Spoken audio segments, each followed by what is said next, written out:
पंचम अध्याय।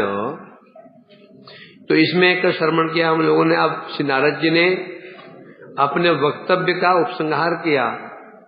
क्या वक्तव्य था नारद जी का? बताओ, नारद जी का वक्तव्य क्या था? आनंद।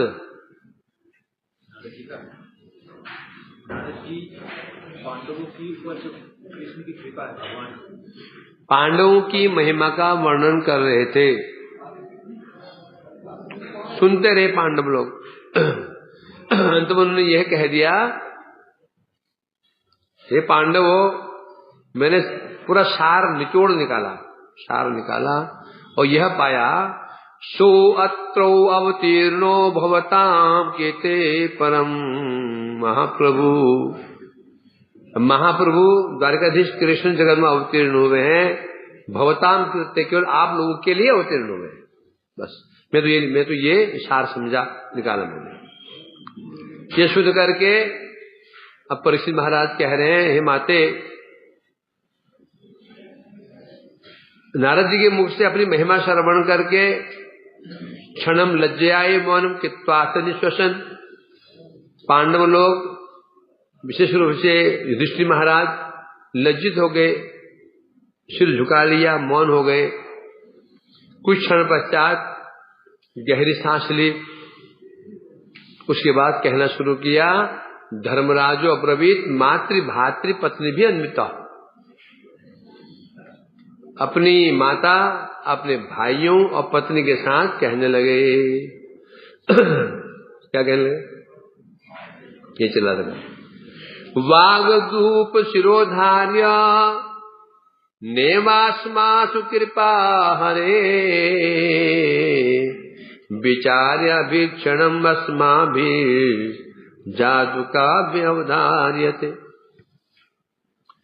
अब यहाँ पर युधिष्ठिर जी कह रहे हैं नारद जी को, वावदूक शिरोधार्य।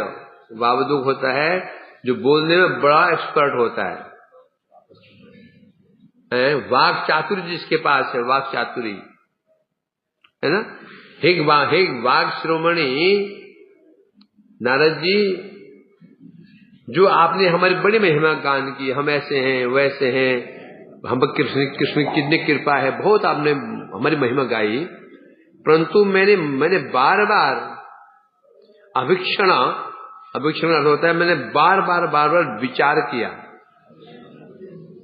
बार विचार किया कि हम पर कृष्ण की कृपा कैसे है भी या नहीं है। तो जो आप कह रहे हैं, आप झूठ कह रहे हैं, मैं ये भी नहीं कह सकता, आप वैष्णव है। परंतु मैं समझ नहीं पा रहा हूं कि हम पर कृपा है कैसे। मैं आज तक उस जो आपने हमारे गुण कहे हैं, तो उसको मैं समझ नहीं पाया, हम पर कृपा है कैसे। न अवधार्य थे काप्य अवधार्य, मैं कुछ समझ ही नहीं पाया। तो हम पर कृपा कृष्ण की है कैसे। ये कल हो गया था। अब आगे से पढ़ते हैं। प्राकृतानाम जनानाम ही माद्रिक आपद गणेक्षया कृष्ण भक्तो प्रवृत्तिश्च विश्वासश्च हर्षे दिवा। नारद जी, मैं तो ये देख रहा हूं कि हम पर कृपा तो नहीं है, अकृपा जरूर है। क्यों? हमारा एग्जाम्पल, उदाहरण देख करके जगत के लोग भक्ति छोड़ सकते हैं। हमारे उदाहरण को देख करके प्रवृत्तिश्च विश्वासश्च हर्षेत, जो जगत के लोग हैं उनकी भजन में प्रवृत्ति, उनके विश्वास कम हो सकता है। प्राकृत जनानाम माद्रिक आपद गणेक्षया। माद्रिक मतलब हम पर जैसे आपद गण, आपद माने विपत्तियां, गण है समूह। जिस प्रकार से हम पर विपत्तियां, कितनी विपत्तियां आई, ढेर विपत्तियां आई, इच्छा उन विपत्तियों को देख करके क्या कर रहे हो? क्या तोड़ रहे हो?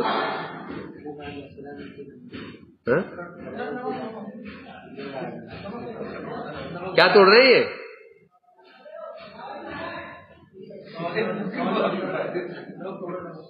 अभी याद आता है इनको, जब जैसे माया के चर हैं। प्राकृत नाम जना नाम, जिन्हें प्राकृत लोग हैं, प्राकृत कहने से सामान्य लोग जो भक्त नहीं है, जो भक्त नहीं है सामान्य लोग हैं, वो जब देखेंगे माद्रिक आपद गणिक्षा कि हम पांडव पर कितनी विपत्तियां आई, इसको देख करके कृष्ण भक्तो प्रवृत्ति, जो थोड़ी बहुत कृष्ण भक्ति कर रहे थे उनकी प्रवृत्ति है वो नष्ट हो जाएगी, कृष्ण में जो विश्वास था वो भी नष्ट हो जाएगा, हर्षित है? क्या हो जाएगा, वो नष्ट होने की संभावना है? इसको 10 लोगों में युधिष्ठिर महाराज अब इसको वर्णन करेंगे। कैसे? तो हमारे प्रति भगवान की कृपा नहीं है, इसी को बताने के लिए अब यहाँ युधिष्ठिर महाराज कारण बता रहे हैं। कारण हम पर कृपा कैसे नहीं है, कारण बताओ। हम कारण बताते हैं। पहली बात तो यही है कि हमारा उदाहरण देख करके, हमें देख करके कईयों की भक्ति नष्ट हो सकती है। तो कृपा कहाँ हुई? यदि हमारा उदाहरण देख करके यदि किसी की भक्ति नष्ट हो जाती है, किसी की अश्रद्धा हो जाती है गुरु वैष्णव भगवान में, तो हमसे बड़ा अपराधी और कोई नहीं है। ये पक्की गांड बांधना चाहिए। क्यों? क्योंकि शास्त्रों में कहा गया ना,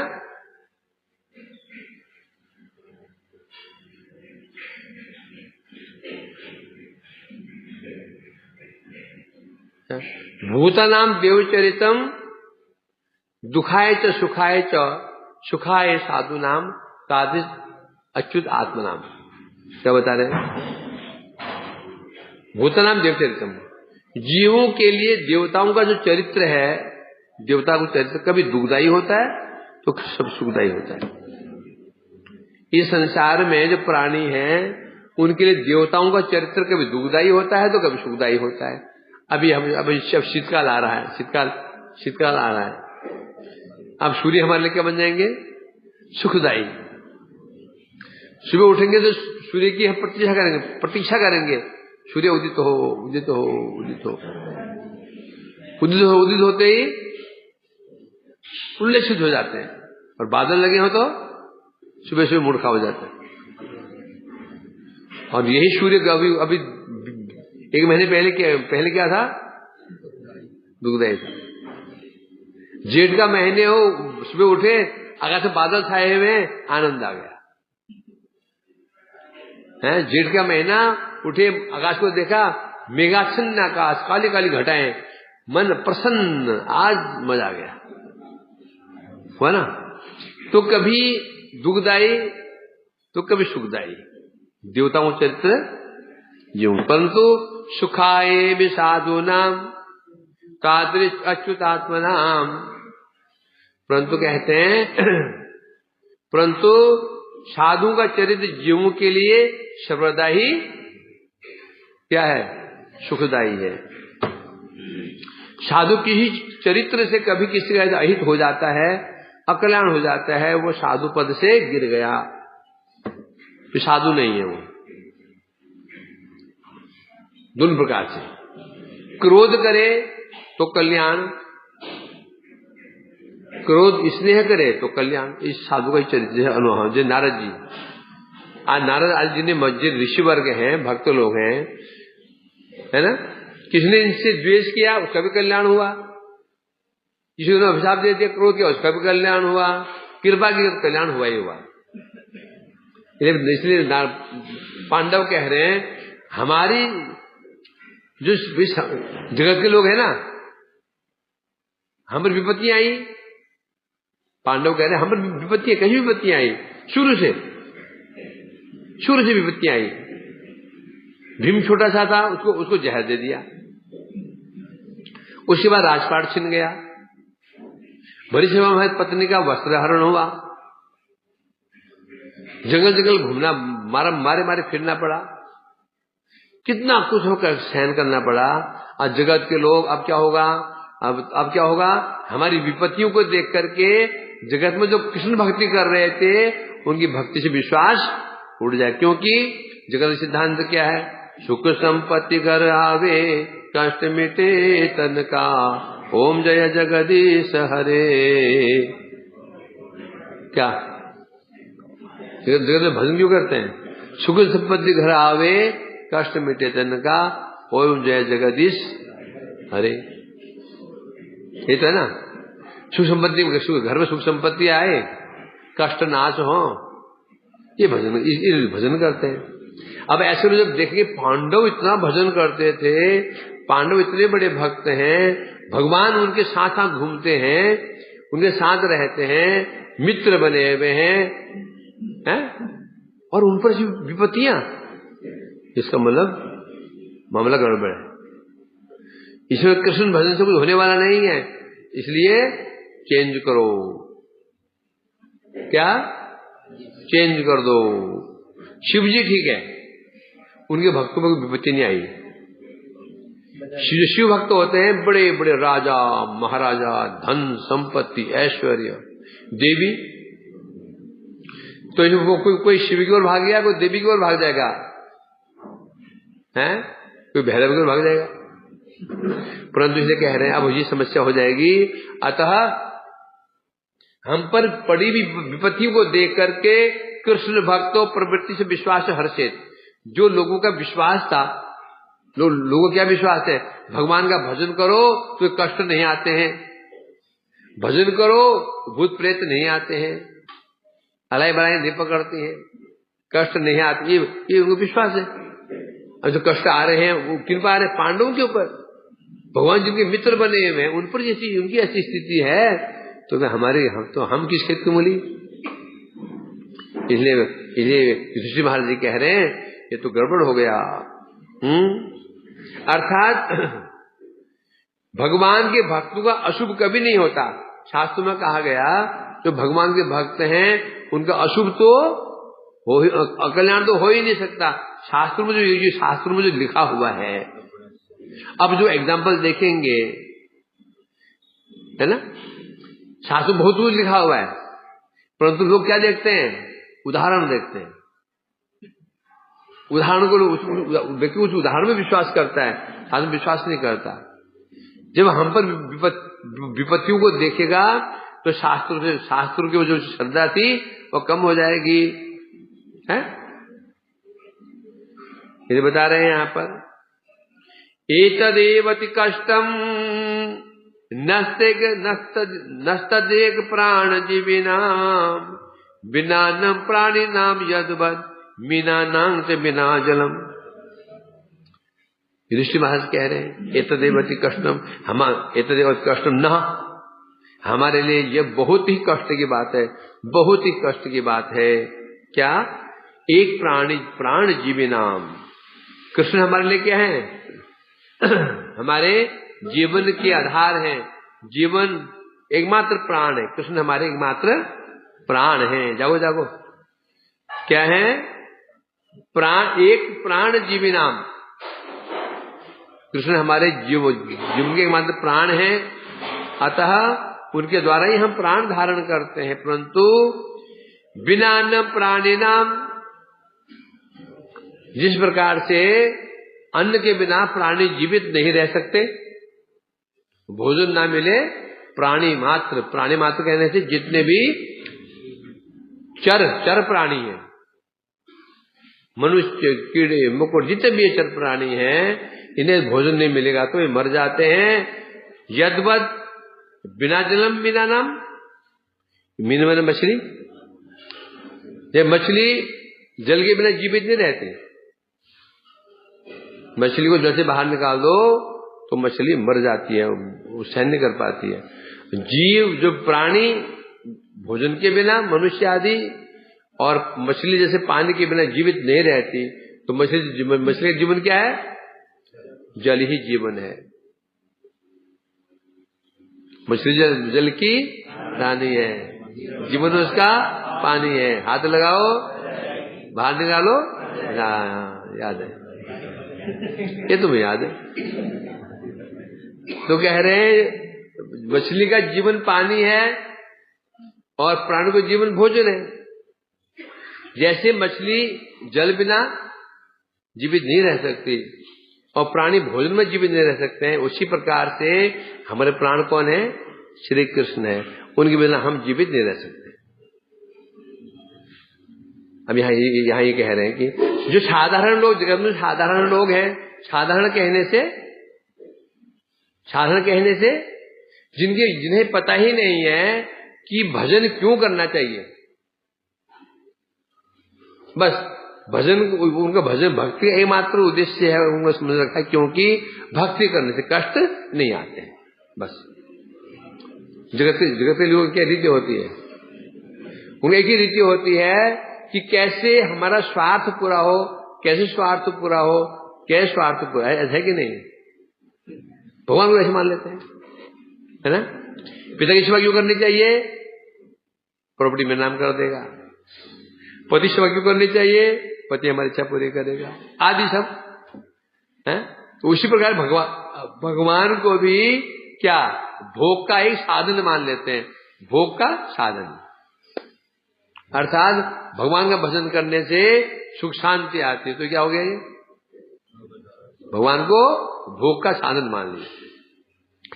इसे साधारण लोग कहते हैं। तो यहाँ युधिष्ठिर कह रहे हैं तो साधारण लोग जो भजन करते ही इसलिए इस आशा से हम पर विपत्ति नहीं आएंगी, कष्ट नाश हो जाएंगे, घर में धन धान्य भरा रहेगा। परंतु अब समस्या खड़ी हो गई, जब हमको देखेंगे, अरे पांडवों की तो यह हालत है, बिचारों से हैं राजे सीना पत्नी के वस्त्र हरण हो गए, पत्नी के वस्त्र हरण हो गए, राज्य से बेदखल हो गए, च्युत हो गए। और जंगल में कितने कष्ट पड़े, बेचारे खाने पीने के मोहताज हो गए थे। वे कान पकड़ते हैं, ना कृष्ण नहीं, कान पकड़ने भी हो। इसे कह रहे हैं यहां पर भगवान कृष्ण और उनकी भक्ति हमारे बता रहे हैं, भगवान कृष्ण और उनकी भक्ति हमारे एकमात्र प्राण है, पांडव लोग कह रहे हैं। अर्थात कृष्ण को अपने प्राणों का प्राण जान करके हम लोग जीवन धारण करते हैं। कृष्ण कौन है? प्राणों के प्राण को जीवित रहते हैं। प्राण के प्राण कौन है? कृष्ण जीवित धारण करते हैं। अच्छा, ये प्राण कहने से प्राण क्या है? ये प्राण कहने से आत्मा नामक देह धारण करने वाला जो एक आत्मा है, जो देह धारण कर रहा है, देह में निवास कर रहा है। आत्मा कौन है? आत्मा देही है। देही कहने से जो शरीर में निवास कर रहा है, घर है ना, गृह और गृही। गृही किसे कहते हैं? घर में निवास करने वाले को गृही कहते हैं। उसी प्रकार से जो देह में निवास करता है उसे कहते हैं देही। देह एक घर है, ये देह एक घर है। इसमें द्वार कितने हैं? 9 द्वार पूरे। देही नैव कुर्यन न कार्यन, है ना। तो जो 9 द्वार युक्त शरीर इस पूर्व में निवास करता है, उसे वो है आत्मा। तो जो आत्मा है हाँ, उसके प्राण वायु को समझना चाहिए। प्राण क्या है? प्राण एक वायु मात्र कुछ नहीं है, और प्राण वायु है। प्राण कोई ऐसा नहीं कोई विशेष चीज हो। प्राण वायु को प्राण एक वायु का नाम है जो कि 10 प्रकार की होती है। प्राण, अपान, व्यान, समान, उदान, फिर नाग, कूर्म, क्रिकट, धनंजय और देवदत्त। 10 प्राण होते हैं। 5 मुख्य प्राण होते हैं, 5 गौण प्राण होते हैं। 5 मुख्य प्राण है प्राण, अपान, व्यान, उदान और समान। ये 5 मुख्य प्राण है, इनमें गति नहीं है। इनमें जो प्राण है वो सबसे प्रधान है। प्राण कौन सी वायु है? जो वायु निरंतर अंदर बाहर चल रही है, चले अंदर बाहर, ये प्राण है। अपान कौन वायु है? जो नाभि से नीचे की ओर चलती है, नीचे की ओर प्रवाहित होती है, उसे कहते हैं अपान। जो ऊपर की उड़ती है यहां से उसे कहते हैं उदान। अपान जो वायु है वो अपान वायु ही मलमूत्र आदि का विसर्जन करती है। उदान वायु ऊपर की ओर चलती है और व्यान सारे शरीर में व्याप्त है, जिस कारण से पूरे शरीर में जिधर नाड़ियां हैं, नस हैं, उनमें रक्त प्रवाहित हो रहा है। रक्त प्रवाहित क्यों हो रहा है? व्यान वायु। समझे कि जब नल में पानी जाता है ना, वो पानी को ठेल कौन रहा है? वायु। उसको बंद कर दो ऐसे, तो पानी नहीं जाएगा। तो शरीर में जो वायु, जो खून जा रहा है, मूल है व्यान वायु। इसलिए ना अकुप्रेशर करते हैं, नस को दबाते हैं। जब पानी में पाइप में पानी नहीं जाता फिर ऐसे मारते हैं उसको जोर से, क्योंकि आगे पाइप में ब्लॉकेज आ चुका है। तो ऐसे मारते हैं, झटके से पानी आगे जाता है, ब्लॉकेज खुल जाता है। तो ऐसे दबाते हैं अकुप्रेशर, है भाई, ऐसे दबाते जान निकल जाती है। ऐसे जमाते हैं। मैं पूरी में गया था बार, वो इतना पेन था, उसके बाद पेन था इतना, ऐसे दबाता है, लोग रोते हैं, आंसू छोड़ता ही नहीं, दबाता रहता है। फिर दबाता है उसको, जो नस में प्रेस करता है ना, तो रक्त झटके से जाता है, जो ब्लॉकेज है वो हट जाती है। एक्यूप्रेशर कहते हैं उसको। एक एक्यूपंक्चर होता है, उसमें तो सुई गाड़ देते हैं।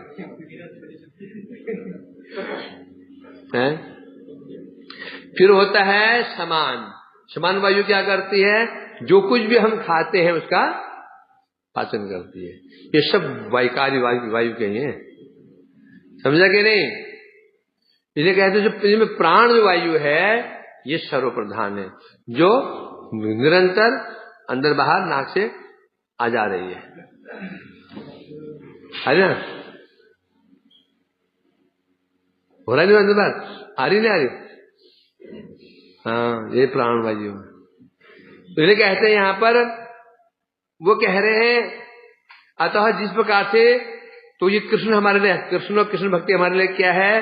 प्राण। प्राण के बिना वायु व्यक्ति जीवन धारण नहीं कर सकता, है ना?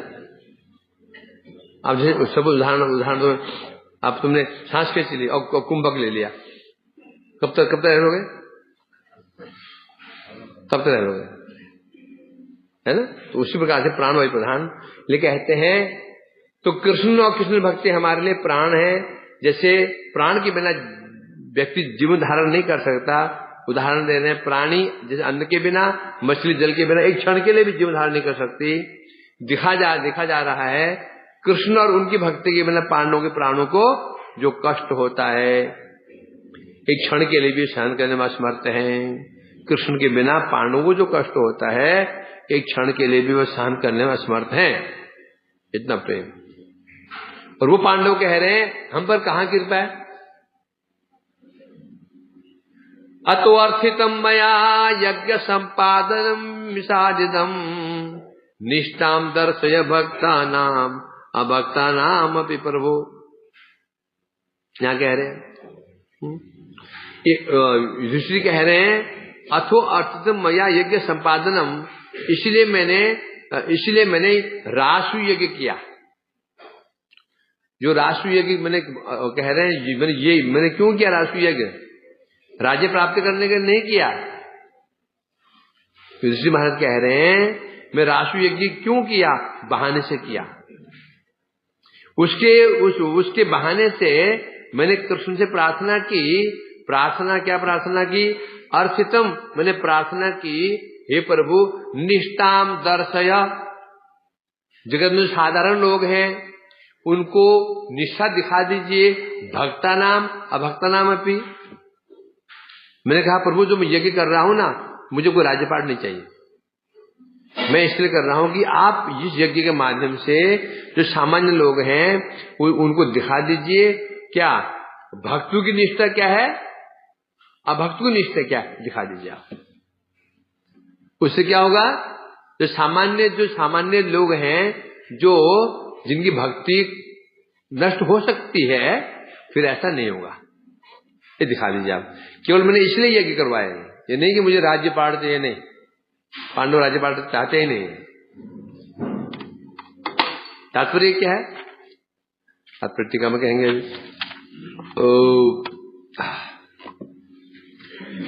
बता रहे जो मैंने राष्ट्र यज्ञ किया, उस यज्ञ के छल से मैंने भगवान से प्रार्थना की, है प्रभु आप अपने भक्तों अभक्तों की निष्ठा का प्रदर्शन कीजिए, नहीं तो हमारा राष्ट्र यज्ञ का कोई सार्थकता नहीं है।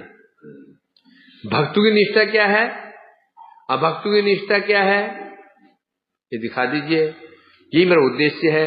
यदि लोग समझ ना पाए तो मेरे यज्ञ का कोई महत्व नहीं है। मुझे राजपाट प्राप्त करना ही नहीं है इसके द्वारा। अब यहां उन्होंने कहा अभक्तों की निष्ठा, भक्तों की निष्ठा, स्थिति का मतलब क्या हुआ, मतलब यह है कि लोग समझ जाएं भगवान के भक्त ही ऐहिक पात्रिक संपत्ति के अधिकारी होते हैं। लोग ये समझ जाएं जगत में भगवान के भक्त ही जागतिक संपत्ति और पारलौकिक संपत्ति के अधिकारी है। बस जागतिक संपत्ति का अधिकारी कौन है, भक्त, और स्वर्गादि लोग जो ऊपर के उसका अधिकारी कौन है, भक्त, अभक्त नहीं है, ये जान जाए। हैं भक्तों के अलावा सभी लोग, भक्तों के अलावा जितने भी जो लोग जगत में हैं, इस लोक और परलोक में दुखी दुख भोग करते हैं, ये दिखा दीजिए। क्या दिखा दीजिए, दो चीज दिखा दीजिए।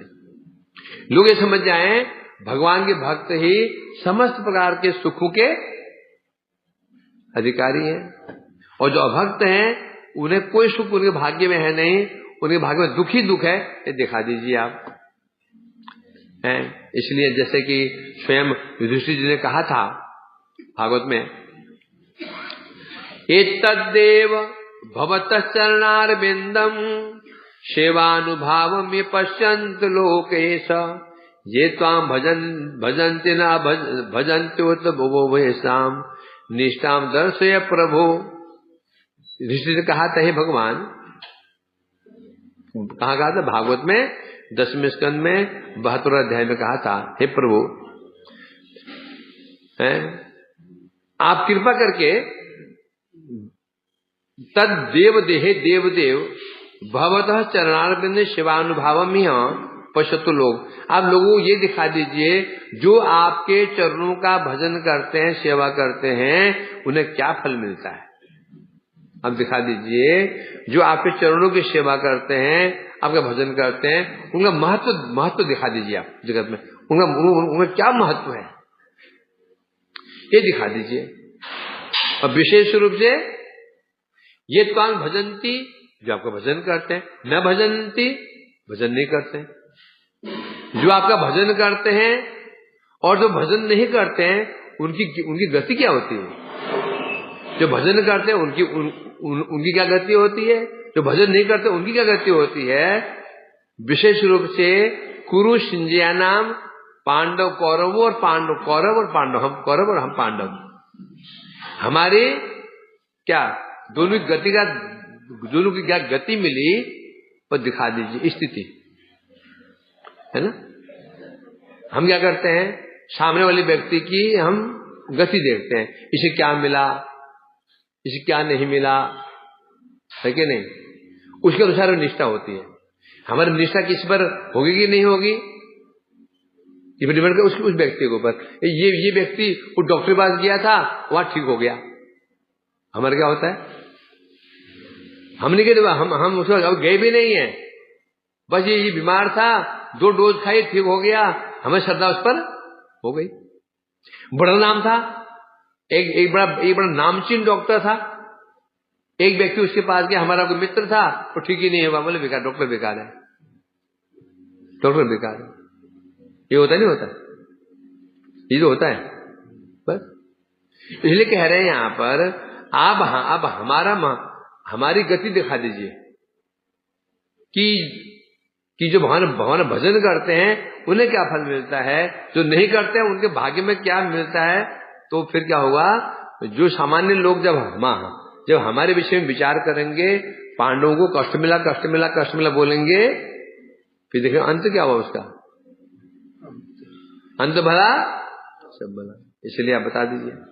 इसलिए कह रहे हैं लोकोयम तु यत लोका सर्वे त्वद्भक्त संपद एकामस्मुखी चित्रा शुद्धा सर्व विलक्षणा भूत्वा परम विश्वस्ता भजन तत्पदाम्बुजम निर्दुखा निर्भया नित्यम सुखम यान्ति सर्वथा। 2 श्लोक कह रहे हैं। हे प्रभु, हे कृष्णा, संसार के जीव समझ पाए। लोको एम तु यतो लोका सर्वे तद्भक्त संपदा है, अर्थात इस संसार में समस्त जीव, जितने भी जीव हैं, सामान्य प्राणी जीव हैं, क्या होगा? तद्भक्त संपदा, आपके भक्तों की संपत्ति को देखें। संपत्ति 2 प्रकार की, ऐहिक और पारलौक। ऐहिक करने से जागतिक संपत्ति और पारलौक कहने से परलोक। कैसी संपत्ति भक्तों की? विचित्र, शुद्ध, विलक्षण। सामान्य लोग जो भजन नहीं करते हैं, भक्त नहीं है, वो ये देख पाए कि भक्तों की जो संपत्ति होती है वो विचित्र होती है, शुद्ध होती है, सर्व विलक्षण होती है? इससे क्या होगा? भूतपा परम विश्वस्ता। इससे क्या होगा? उन लोगों की आपके प्रति विश्वास बढ़ जाएगा। जब ध्रुव जी ने तपस्या की थी, भगवान प्रकट हुए तो उनकी कामना समाप्त हो गई थी। क्या कहा था उन्होंने? कृतार्थु स्वामीन वरम नयाचे स्थानाभिलाषी तपसिस्तो स्थितो हम प्राप्त स्वाम देवनंद्र गुह्यम काशम विचनुलभ रत्नम कृतार्थु अशु स्वामीन वरम नयाचे। कहा था ना? क्या कहा था उन्होंने? हे प्रभु, मैं तो ये तपस्या क्यों कर रहा था? स्थानाभिलाषी, स्थान के अभिलाषा से मुझे राजपाट चाहिए था। राजपाट प्राप्त करने के लिए मैं आपको भजन कर रहा था। प्राप्तवान त्वाम देवमुनिन्द्र गुह्यम, और मैं तपस्या कर रहा था राजपाट प्राप्त करने के लिए, मुझे आपके दर्शन हो गए। आप कहते हैं देव मुनिन्द्र गुह्यम, बड़े बड़े देवता मुनिन्द्र आपका दर्शन नहीं कर पाते हैं, दर्शन हो गए मुझे। कैसे? कांचम विचन्मदीव लब्ध रत्न। जैसे कोई व्यक्ति कांची गोली खोज रहा था, बेटे कंचा खो गया था बच्चे का। अब लगा रोने, तो बाप गया वो कंचा खोज रहा है। तो कंचा गोली होते, कांची गोली, वो कंचा खोज रहा। खोजते मिट्टी में उसको एक रत्न मिल गया। तो मेरी स्त्री कैसी है? मेरी इच्छा क्या थी? राजपाट प्राप्त करने की इच्छा थी। आपको दर्शन हो गए। स्वामिन कृतार्थ, उसमें मैं कृतार्थ हो गया, वरम नहीं आते, है ना? तो भी भगवान ने कहा, भगवान ने उसको राज्य दिया, 36,000 साल राज्य दिया। क्यों? यदि तुम राज्य पाठ नहीं करो, प्राप्त नहीं करोगे, लोग ये समझेंगे अरे भगवान का भजन से क्या होता है, बेचारे ने तपस्या की, कुछ दिया ही नहीं उसको। ये हम पांडव भी ये कह रहे हैं कि दिखा दीजिए, लोगों को दिखा दीजिए हैं कि भगवान के भक्त होते उनकी संपत्ति कैसी होती है। उससे परम विश्वस्ता, ये इनके अंदर विश्वास उत्पन्न हो जाएगा आपके प्रति। और भजनतः तत्पदाम्बुजम, विश्वास पूर्वक आपका भजन करेंगे चरण कमलों का, और निर्दुखा, दुख से रहित हो जाएंगे, निर्भया, भय से रहित हो जाएंगे, नित्यम सुखित्वम यान्ति सर्वतः, दुख रहित, निर्भय और नित्य सुख को प्राप्त कर सकेंगे। अब सोचो यहां से युधिष्ठिर महाराज कितने दयालु हैं। किनके प्रति? जीवों के प्रति। इसे साधु कहते हैं। चिंता लगी हुई है कि ऐसा बेचारा ऐसा ना हो कि ये श्रद्धा तो है ही नहीं है, थोड़ी श्रद्धा तो जो श्रद्धा है, कौन सी श्रद्धा है? क्या श्रद्धा है? लौकिक श्रद्धा है, कहीं हमारी विपत्ति को देखकर ये भी ना चली जाए। भाई जो श्रद्धा पारमार्थिक होती है वो कभी जाएगी नहीं। श्रद्धा लौकिक श्रद्धा है, चिंता लगी हुई है, इसे कहते हैं साधु है। टीका में कह रहे हैं, अतएव सभी लोग भगवत भक्तों की निष्ठा का दर्शन कर देखें, भक्तों की निष्ठा कैसी होती है इसको देखें, और भक्तों को जो प्राप्त होने वाली संपत्ति है उसको भी देखें, जिसको देख करके उन्हें विश्वास बढ़ जाएगा। नहीं भाई नहीं, कृष्ण भजन करने से बाल पत्ता मिलता है, कृष्ण भजन करने से बाल पानी प्राप्त होता है। तो भजन करेंगे वो। इसलिए तो यदि भक्ति का कभी भी क्या फलश्रुति नहीं होती है, स्कंद पुराण में जिन एकादशी हैं फलश्रुति क्यों लिखी हुई है? एकादशी करने पुत्र प्राप्त होता है, ढंगाड़ा प्राप्त होता है, वो प्राप्त होता है, क्यों लिखा है? क्या एकादशी फल है ये? नहीं। एकादशी तो क्या है? नित्य व्रत है, करना ही पड़ेगा ये। तो उसमें क्यों लिखा ये करने से प्राप्त होता है, पुत्र प्राप्त हो जाता है, कष्ट दूर हो जाता है, क्यों लिखा हुआ है? लोगों के अंदर श्रद्धा उत्पन्न करने के लिए ये लिखा हुआ है। नहीं तो भक्ति फलश्रुति नहीं होती। नाम करने से क्या होता है? कोई फलश्रुति नहीं है, नाम को फल ही नहीं है। नाम का एक ही फल है। नाम का फल क्या है? शुद्ध नाम। नाम का फल क्या है? शुद्ध नाम। सेवा का फल क्या है? सेवा।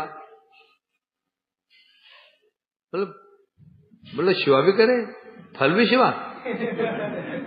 प्रभु सेवा मतलब क्या हमारी करेंगे, वो उनकी करेंगे। सेवा फल क्या है? सेवा मतलब क्या? हमारी सेवा होगी क्या? तो नहीं तो किसी होगी, तुम भगवान की सेवा करोगे वो हम कर ही रहे, फल भी सेवा करनी पड़ेगी। फिर विचित्र बात है, तो बात पल्ले नहीं पड़ी है। ये कह रहे हैं संपत्ति कैसी, पांडवों की संपत्ति कैसी, भक्तों की? लौकिक संपत्ति कहने से राशु यज्ञ आदि अनेक, लौकिक माने जागतिक संपत्ति, राशु यज्ञ आदि करके जो उनको संपत्ति प्राप्त हुई, दुखों से रहित राज्य प्राप्त हुआ। राशु यज्ञ से क्या प्राप्त हुआ पांडवों को? उनको निष्कंटक राज्य प्राप्त हुआ। सारे राजाओं ने उनकी अधीनता स्वीकार कर ली, उनको शत्रु रहा ही नहीं, अधीन हो गए। ये तो ये राज्य प्राप्त होगा। और पांडवों की संपत्ति कहने से देवताओं के पूज्य बन गए। लौकिक संपत्ति क्या? लौकिक संपत्ति क्या है? राजपाद इत्यादि, निष्कंटक राज्य। पांडवों की संपत्ति क्या है? देवता भी उन पांडवों की पूजा करते हैं, उन्हें प्रणाम करते हैं। यह है पारलौकिक संपत्ति है। इसलिए कह रहे हैं यहां अतएव सर्वश्रेष्ठ धर्म पालन करने के कारण अब भक्ति संपत्ति कैसी है? शुद्धा। संपत्ति अशुद्ध भी होती है क्या? या शुद्ध क्यों बोला? भक्ति संपत्ति शुद्ध क्यों बोला? क्योंकि जो संपत्ति धर्म के द्वारा प्राप्त की जाती है उसे कहते हैं क्या? शुद्ध संपत्ति। जगत में ऐसे है ना, दो बार संपत्ति पर हम अर्जन करते हैं। एक डगा डाल करके, ये मर्डर करके एक संपत्ति होती है।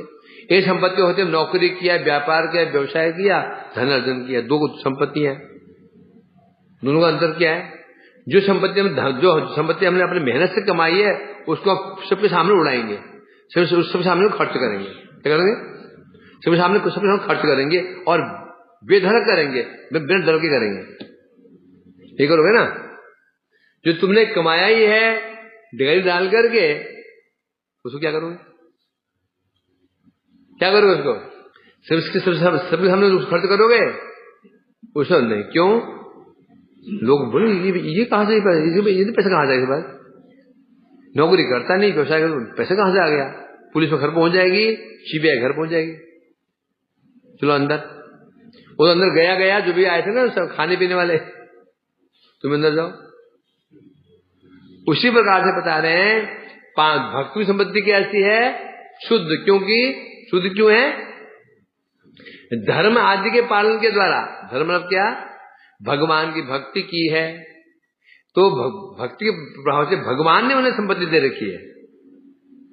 भगवत संपत्ति कौन देता है? भगवान स्वयं देते हैं। जो संपत्ति भगवान देते हैं वो शुद्ध संपत्ति होती है, उसका कोई साइड इफेक्ट बिल्कुल नहीं है। जो संपत्ति हमको देंगे देवता लोग देंगे, भूत प्रेत देंगे, देवता देंगे, आदि यक्ष आदि देंगे, इसका साइड इफेक्ट ही इफेक्ट है, लाभ कुछ में नहीं है, हानि ही हानि है। तो भक्ति संपत्ति कैसी है? सद धर्म के द्वारा, अर्थात धर्म मतलब भगवान की भक्ति के द्वारा उन्हें उनकी संपत्ति प्राप्त हुई है, तो शुद्ध संपत्ति है, उसे किसी को हानि नहीं होगी। अतः संप्रति अभक्ता नाम अस्माकं विपक्षांस्तान विनाश्य च राज्यं प्रदत्तम यत्तेन शोक भूतपूर्वतो अधिक।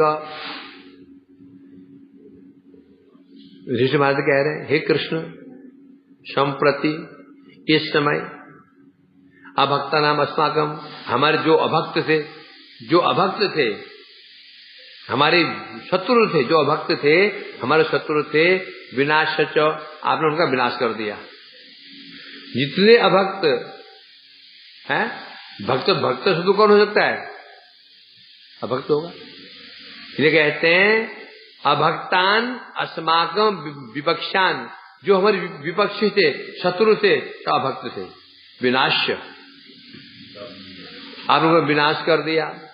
विनाश करके राज्यम प्रदत्तम, आपने हमें राज्य प्रदान कर दिया।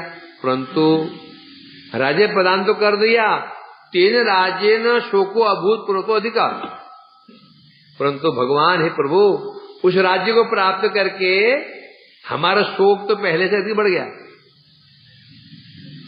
क्या बता रहे हैं? आपने हमारे शत्रुओं का विनाश कर दिया, जो अभक्त थे, राज्य प्रदान कर दिया। अब होना क्या चाहिए था? राज्य प्राप्त करके हमें सुख होना चाहिए था, परंतु ये तो उल्टा हो गया। शोको अभूत, हमें तो उल्टा शोक, हम तो शोकग्रस्त हो गए हैं। और कैसे? पूर्व तो अधिक, पहले जो हमें शोक हो रहा था उसे अधिक हम शोकग्रस्त हो गए। लो भगवान तुम बड़े अच्छे भाई हैं? तुम तो कृतघ्न हो गए, कृतघ्न हैं? तुम तो मेरे में दोषारोप लगा रहे हो। किसने कहा था ये?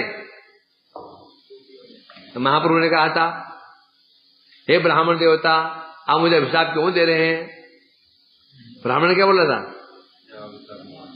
प्रातःकाल महाप्रभु के विचरण कर रहे थे, सामने देवता, ब्राह्मण देवता आ गए, उनको प्रणाम किया, उन्होंने जाओ सुखी भवो, ऐश्वर्यवान भवो, पुत्रवान भवो। सुनते ही बोले, ब्राह्मण देवता, मैंने आपको प्रणाम किया, आप मुझे अभिशाप क्यों दे रहे हैं? अभिशाप है? ठीक ही सुना था कि निमय पागल हो गया, हमने देख भी लिया।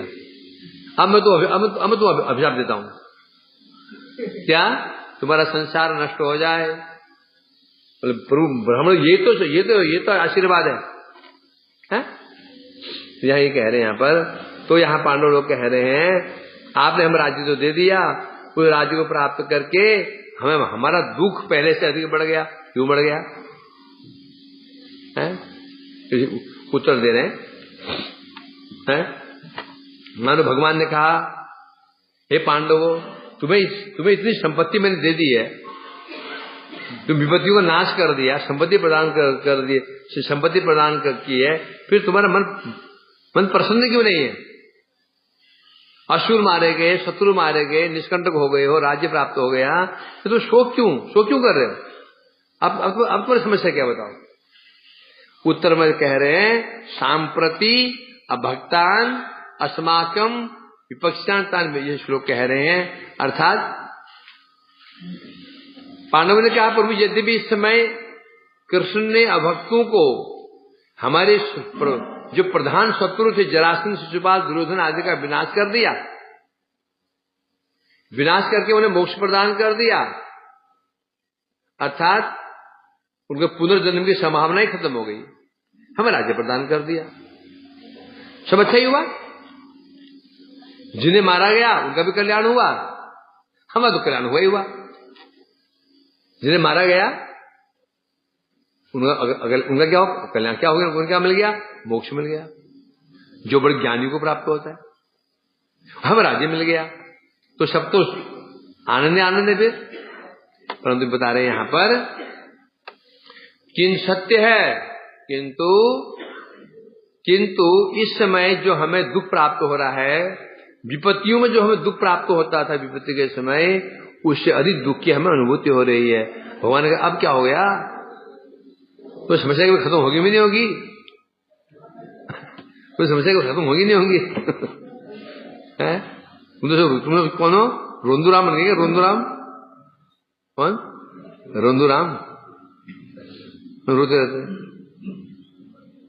अब क्या समस्या है बताओ, तो बता रहे भीष्म द्रोण भीष्मादि गुरुवो अभिमन्यु प्रमुखा सुता परेपि बहव संतो अस्मद हेतु निधनम गता। अब पांडव कह रहे हैं, अपना दुख बता रहे हैं, हे कृष्ण इस युद्ध में अस्मद हेतु निधनम गता,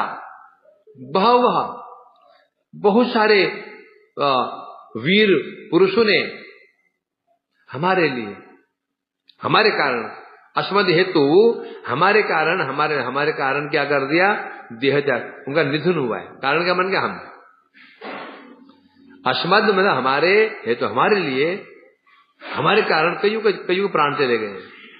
कौन कौन चले गए हैं, द्रोण भीष्म आदि गुरवो, असुर तो मारे गए, वो ठीक ही है, वो ठीक है, समस्या नहीं है, वो मारे गए, उनको मुक्ति मिल गई। परंतु दुख इस बात का है, भीष्म जो मेरे भीष्म पितामह भीष्म थे, भक्त थे, द्रोण भक्त थे, ऐसे गुरुवर्ग थे, विशेष रूप से अभिमन्यु और फिर द्रौपदी के 5 पुत्र आदि, परे अपी और भी बहुत सारे लोग जो मारे गए। क्यों मारे गए, हमारे लिए मारे गए, ना हम ये युद्ध करते ना ये मारे जाते। अतः कारण कौन बन गया, कारण हम बन गए हैं। हम बोलते हैं हमें राजी नहीं चाहिए, हम जंगल में भिक्षे मांगे खाएंगे। अर्जुन ने कहा भी था क्या, गुरुन आहत्वा महानुभावान भोक्तुम भैक्षम अपि लोके हतवा कामान भुवान रुधिर प्रतिग्धान। कृष्ण ने कहा था, अर्जुन ने कहा था, गुरुन आहत्वा ही महानुभावान, इन महाभावों गुरु का हत्या न करके भोक्तुम भैक्षम अपि लोके, इस जगह भिक्षा मांग करके जीवन धारण कर लेंगे, इसको मैं अच्छा मानता हूं। इन गुरुओं की हत्या किए बिना मैं भिक्षा मांगे जीवन धारण करूं, उसमें उत्तम मानता हूं, क्योंकि हत्वार्थ कामांश गुरु ने है भुंजिन रुधिर प्रतिग्धान, क्योंकि इनके खून से सने में राज्य को प्राप्त करके हमें सुख कैसे मिल सकता है। राज्य करेंगे हमें याद रहेगा ये राज्य कैसे प्राप्त हुआ है, गुरुओं की खून से राज्य रंगा हुआ है। वही कह रहे हैं यहां पर, क्योंकि प्रमुख जो पुत्र थे, अभिमन्यु हो गया और 5 पुत्र उनके पांडवों के और भी कई मारे गए, स्पेशली भीष्म जी, द्रोण इत्यादि, कृपाचार्य इत्यादि जो भक्त भी थे, है ना, इसलिए कह रहे यहां पर निधन हो गया। और कारण का बन गए हम ही हैं, हमें राज्य प्राप्त करवाने के लिए इनकी मृत्यु हुई है। इनकी मृत्यु हुई क्यों है, हमारा राज्य छिन गया था, हमें राज्य प्रदान करने के लिए युद्ध हुआ, युद्ध में मारे गए, तो कारण कौन बन गया, हम बन गए। इसलिए भक्ति में ध्यान देना पड़ेगा। हमारे कारण कभी किसका हित नहीं होना चाहिए, समझ गए नहीं। स्पेशली भक्ति मार्ग में हमारे कारण यदि किसी श्रद्धा पर आघात पहुंचता है, वो उत्साह कम हो जाता है हमारे कारण, भगवान क्षमा नहीं करेंगे। यदि हमसे किसी को उत्साह नहीं मिलता है तो उत्साह टूटना भी नहीं चाहिए। हमसे यदि किसी उत्साह नहीं मिलता भजन मार्ग में, उत्साह टूटना भी नहीं चाहिए। यदि टूट जाता है, हम कारण बन जाते हैं, तो दोषी हम माने जाएंगे। जैसे व्यक्ति को भक्ति में लगाना, भगवान ने कहा कितना उत्तम है, कहा ना। उसी प्रकार से भक्ति में लगे हुए व्यक्ति को यदि हम उसको हमारे कारण पीछे हट जाता है, तो पतन हो जाता है, तो दोष भी उतना ही बड़ा है, समझेंगे नहीं। चले सावधान साधु सावधान, इसे कह रहे हैं यहां पर स्वजीवनादिक प्रार्थ श्री विष्णु जन संगते विच्छेदेन क्षण चात्र न सुखांसम लभामहे। ऋषि महाराज जी कह रहे असल में स्वजीवनादिक प्रार्थ विष्णु जन संगते, इस संसार में विष्णु कौन? भगवान के भक्त, उनका संग हमें कैसा है? स्वजीवनाधिक। पांडव कह रहे हैं इस संसार में भक्तों का संग हमें अपने जीवन से अधिक कहां पहुंच गए सनातन? सुन के बोला मैंने क्या? चरित्र संग कह रहे हैं इस संसार में भक्तों का संग हमें कैसा है बता रहे हैं, जीवन से अधिक प्रार्थनीय है। जीवन भले ही चला जाए, भक्त संग नहीं छूटना चाहिए। भक्त संग प्राप्त करने जीवन में चला जाए कोई बड़ी बात नहीं, क्योंकि कारण क्या है? ये बोला ना, दुर्लभो मानुष देहो नहीं, तथापि वैकुंठ प्रिय दर्शनम, है ना। क्या बता रहे हैं? ये मनुष्य शरीर बहुत दुर्लभ है। आसान है क्या? 84 लाख योनियों भ्रमण करते करते करते मनुष्य शरीर प्राप्त होता है। फिर मनुष्य में फिर कुछ अवैध मनुष्य होते हैं, जंगली होते हैं, भील होते हैं, आदि मानव होते हैं, उनमें कुछ फिर सभ्य मनुष्य होते हैं, है कि नहीं। और फिर कैसा है? क्षण भंगुर, मिल भी गया तो क्षण भंगुर, समझे कि नहीं? कब नष्ट होगा ठीक है नहीं। एक पशु शरीर स्ट्रांग होता है हमसे, थोड़ा वो जुकाम लग गया, थोड़ा लू लग गई, धूप निकले सर्दी, लू लग गया, थोड़ा बाहर निकले जुकाम हो गया, बुखार हो गया, थोड़ा 2 रोटी अधिक खाली पेट खराब हो गया, दस्ते लग गए, ये शरीर रहती है क्षणभंगुर। सबसे अधिक नाजुक शरीर कौन सा है? ये मनुष्य सबसे अधिक, सबसे कमजोर शरीर है मनुष्य, सबसे कमजोर शरीर है कि नहीं है? एक तो दुर्लभ है, फिर क्षणभंगुर भी है, पर उससे भी दुर्लभ क्या है? वैकुंठ प्रिय दर्शनम। वैकुंठ प्रिय, भगवान के प्रिय भक्तों का दर्शन तो उसे भी दुर्लभ। वही कह रहे हैं यहाँ पर, यहाँ पांडव लोग कह रहे हैं कि इस संसार में है जीवन से अधिक प्रार्थनीय हमारे लिए क्या है? बोलते हैं विष्णु के भक्तों का संग। परंतु अब समस्या क्या हो गई?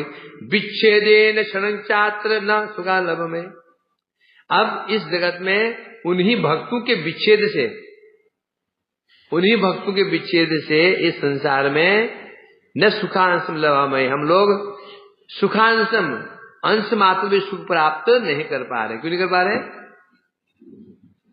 कर पा रहे? विच्छेदेन भक्त संगेन। भक्त कौन थे? भीष्म पितामह, द्रोण भक्त थे, अभिमन्यु भक्त था। इनका संग प्राप्त न करके बता रहे हैं क्षण के लिए हमें आप जीवन धारण सुख प्राप्त नहीं कर पा रहे। अतएव टीका में कह रहे हैं महद भक्तों का हम अपने जीवन से अधिक प्रार्थनीय है। इसलिए हम क्या होना चाहिए, जो व्यक्ति भक्ति में आगे बढ़ना चाहता है तो उसका क्या प्राण है, भक्त संग ही हमारा एकमात्र प्राण है। भक्त से यदि हमें भक्त संग प्राप्त है तो आगे बढ़ जाओगे, प्राप्त नहीं है तो नहीं बढ़ पाओगे। तुम्हारा बल नहीं है तो भक्ति में बल क्या हुआ है? भक्त पद जूलियार भक्त पद जाल भक्त बुरा उसे तीन साधन निर्बल। साधन करना है, भक्ति में साधन करना बल चाहिए, फिर में साधन करना ताकत शक्ति चाहिए ना। शक्ति क्या है, भक्ति मार्ग में शक्ति क्या है? भक्त पद धूलि भक्ति चरण धूलि, भक्त पद भक्ति चरण जल, भक्त भुक्त अवशेष, ये तीन जल, ये तीन तीन तीन महाबल क्या है? कृष्ण द्वितीय कृष्ण धरे महाबल है। ये तीन साधन बल कृष्ण द्वितीय धरे महाभक्त है ना। इसलिए कह रहे हैं यहाँ पर अतः जो इसलिए यहाँ में क्या शिक्षा प्राप्त हो रही है, यदि भक्ति में आगे बढ़ना है हमको तो भक्ति संघ को हम मानना पड़ेगा। ये भक्ति संघ ही संजीवनी है। क्या है? संजीवनी। भक्ति संघ नहीं है तो फिर क्या है? हम साधक कैसा है? मृतवत है। संग मिलते ही वो संजीवनी जीवित हो जाता है। इतना महत्व है भक्ति मार्ग में। ज्ञान मार्ग में भी संघ की आवश्यकता है परंतु इतना नहीं। ज्ञान मार्ग में, योग मार्ग में, कर्म मार्ग में संघ की इतनी आवश्यकता नहीं है। भक्ति मार्ग में सब कुछ भक्ति टिकी हुई है, भक्ति का आधार ही है। क्या भरत, ओ भरतलाल,